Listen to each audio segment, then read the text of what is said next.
Fala galera, beleza? No vídeo de hoje falaremos sobre terror, mas não qualquer tipo de terror, terror nacional brasileiro com pedigree da Academia Brasileira de Letras. Então, vem comigo.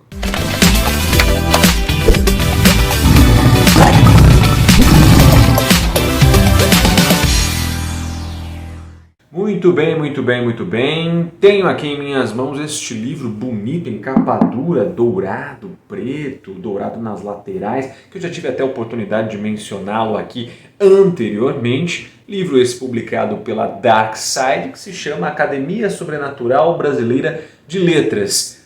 Por que tem este nome? Porque ela reúne imortais autores nacionais que escreveram sobre terror. E que autores são esses? O pessoal da Dark Side pegou um período de 100 anos, entre a primeira metade do século XIX e a primeira metade do século XX, para poder colocar aqui autores nacionais que escreveram sobre terror, e todos eles têm ligação com a Academia Brasileira de Letras, a ABL, que foi fundada em 1897, teve como seu primeiro presidente Machado de Assis.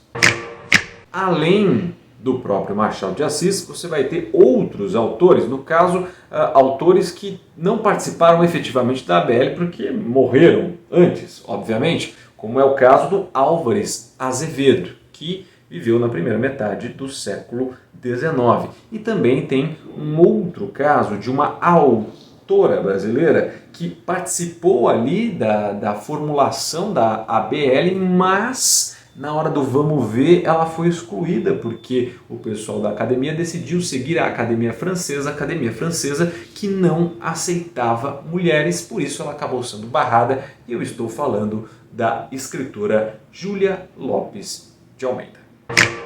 Outros autores completam a seleção aqui deste livro. Podemos destacar Aloysio Azevedo, que ficou conhecido aí pelo Curtiço, Bernardo Guimarães, que ficou conhecido por Escrava Isaura, e também João do Rio, um cronista justamente do Rio de Janeiro. Sabia não? E o que é mais interessante, que esses autores ficaram conhecidos justamente por outras obras, passaram para a posteridade como autores clássicos, de Dom Casmurro, O Mulato, Escrava Isaura, como eu mencionei, enfim, crônicas sobre a cidade do Rio de Janeiro. Mas eles produziram contos de terror, produziram material assustador, como isso, em pleno século XIX para o século XX? Sim, meus amigos, autores brasileiros nacionais produziram sim esse tipo de conteúdo que estava começando a tomar uma forma muito grande fora de terras brasileiras, A gente pode citar aí Edgar Allan Poe nos Estados Unidos, Bram Stoker com Drácula na Europa, enfim, eram coisas que estavam em voga ali naquela virada do século XIX para o século XX, então sim, nós produzimos. E eu vou falar agora sobre o conteúdo desse livro aqui. Ainda bem! Eu li tudo, classifiquei uns como bons, outros como ruins. Eu vou mencionar alguns, não todos, Não dá para mencionar todos aqui, que é muita coisa. Mas vamos lá. O primeiro que você é apresentado aqui no livro, obviamente, é o Machado de Assis, O primeiro presidente da Academia Brasileira de Letras. Ele escreveu alguns contos, eu classifiquei aqui alguns bons, A Vida Eterna, Um Esqueleto e Sem Olhos. Olha, A Vida Eterna é realmente um conto de terror. Conta a história de um cara, de um senhor de pouco mais de 70 anos de idade, que ele é conduzido até um casamento com uma novinha de 20 anos, mas na verdade ele estava ali sendo envolvido em um grande complô de pessoas que queriam comê-lo para poder sugar a vitalidade idosa que ele tinha, para essas pessoas que o comeriam viverem eternamente. Bem macabro isso, É verdade. Passando para o próximo autor que eu quero destacar, vou colocar aqui Álvares Azevedo. Álvares de Azevedo. Ele que tem um conto póstumo, que é O Noite na Taverna.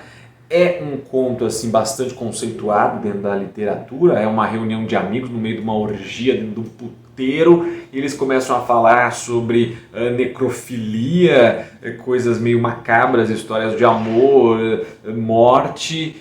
Só que, cara, é um conto muito difícil de ler, porque tem uma linguagem assim muito pesada, arrastada, romântica, assim, que, nossa, é bem lírico, erudito. Cara, é maçante. São 60 páginas assim que você lê, que eu pelo menos li com uma certa dificuldade, mas aí é bem conceituado entre a galera, tendo em vista que Álvares de Azevedo morreu com 20 e poucos anos de idade, escreveu isso aqui com 20 e poucos anos de idade, né? E você pensa o que você fez da sua vida com 20 e poucos anos de idade. Não sei. Nada, né? Temos também a Luísa Azevedo, que escreveu Demônios. É o único conto dele aqui desse livro e que é bem bacana, cara.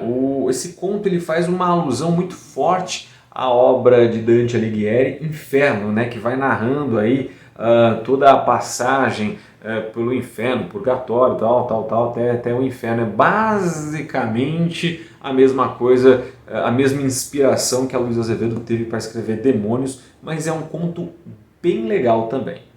O último que eu quero destacar é o João do Rio. João do Rio foi uma grata surpresa, eu não conhecia o material que ele produziu. João do Rio, que ficou conhecido por ser um cronista do Rio de Janeiro, né? Por isso os contos dele se passam no Rio de Janeiro, em localidades do Rio de Janeiro, fazem alusão a endereços no Rio de Janeiro. E aí eu destaco, entre os contos dele, aqui são 3 contos que eles colocaram, eu destaco O Bebê de Tarlatana Rosa. Cara, para quem gosta de carnaval como eu, você precisa ler O Bebê de Tarlatana Rosa. O Bebê de Tarlatana Rosa. Porque é assim, é maravilhoso o conto de alguém se jogando na farra do carnaval no início do século XX, se acanalhando. A gente conseguia realizar o maior desejo: acanalhar-se, enlamear-se bem. O resto dos autores que aqui estão, meus amigos, eles variam entre contos assim bem ruins e outros até bacanas, mas muitos deles usam das lendas urbanas. Na verdade, eles se aproveitam da lenda urbana para poder escrever uma história. Tem a lenda urbana do Boto Cor-de-Rosa, a lenda urbana da Casa Mal-Assombrada. Então você lê e você reconhece que isso faz parte dos contos, da literatura oral que as pessoas, né, passavam umas para as outras naquela época. Os antigos, né, contavam essas histórias e aí esses autores pegaram essas inspirações para escreverem essas histórias. Então eles escreveram essas histórias baseadas em lendas urbanas, o que assim não chega a ser muito atrativo, muito terror, que fala, nossa, que negócio macabro, que coisa interessante, que negócio legal. Cai mais nesse lance da lenda urbana, né? Aí vai do gosto da pessoa. Eu particularmente prefiro um terrorzão mesmo, né? Não uma lenda urbana. Deixa a lenda urbana para você contar ali e assustar a molecadinha de noite. O que é a existência? É a continuidade do sangue. Mas claro que a minha avaliação final sobre este livro ela é extremamente positiva, porque você tem acesso a um conteúdo que dificilmente você teria, né? São contos de autores nacionais que versam pelo terror, pelas lendas urbanas, e que dificilmente você encontrar isso em alguma livraria, em alguma biblioteca, em algum sebo, enfim, até mesmo na internet. O pessoal aqui que organizou o livro até escreve isso, olha, realmente é um garimpo, né? Tem conteúdo aí que está entregue ao ostracismo, que é até muito difícil de você achar por aí. Por isso, pelo resgate que esse livro representa, ele é muito bacana, valeu o investimento em ter comprado. Você vai gostar de alguns contos, outros não, mas no final você vai achar sim um bom livro, além assim, de uma edição maravilhosa. Então é isso, galera, espero que vocês tenham gostado do vídeo de hoje. Não se esqueçam de se inscrever no meu canal e também de deixar o seu like pode me seguir também nas redes sociais, o @leandro com leão e o @pedro_leão, as duas contas lá no Instagram. Tem também o meu podcast Confraria Literária com o meu amigo Leandro Las Casas, papo semanal sobre literatura que você pode encontrar nos principais aplicativos de música, inclusive no Spotify. Beleza? Então é isso. Até a próxima.